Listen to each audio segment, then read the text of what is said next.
Ce sondage a été réalisé par téléphone auprès de 600 Suisses romands et Suisses alémaniques âgés de 18 à 74 ans. Nous l'avons réalisé dans l'Institut MIS Trent pour le compte du temps du 16 décembre 2007 au 8 janvier 2008.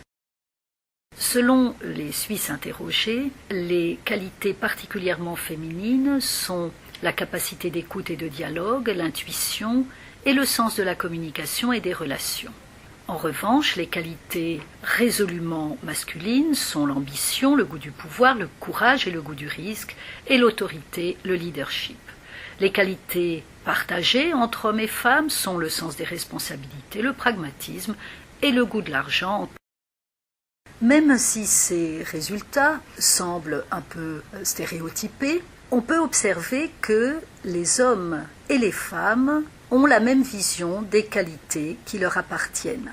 En effet, les courbes bleues sur ce graphique, c'est-à-dire les qualités masculines vues par les hommes respectivement par les femmes, sont approximativement les mêmes. On peut juste noter que le courage et le goût du risque, vus par les hommes, est plus marqué que vu par les femmes. Maintenant, à l'inverse, les qualités féminines, de nouveau pas de distorsion marquée, sinon que la capacité d'anticipation et d'intuition est plus marquée, jugée par les femmes que jugée par les hommes.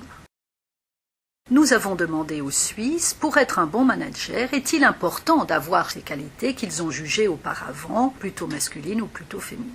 Et l'on voit que la première qualité d'un bon manager, c'est d'avoir le sens des responsabilités, ce qui est une qualité, selon les Suisses, partagée entre hommes et femmes. Puis, il faut en priorité le sens de la communication et une capacité d'écoute et de dialogue marquée. Deux qualités essentiellement féminines selon eux. Puis, il faut du pragmatisme et du bon sens, une qualité partagée. Et enfin, de l'intuition et une bonne capacité d'anticipation, qualité plutôt féminine.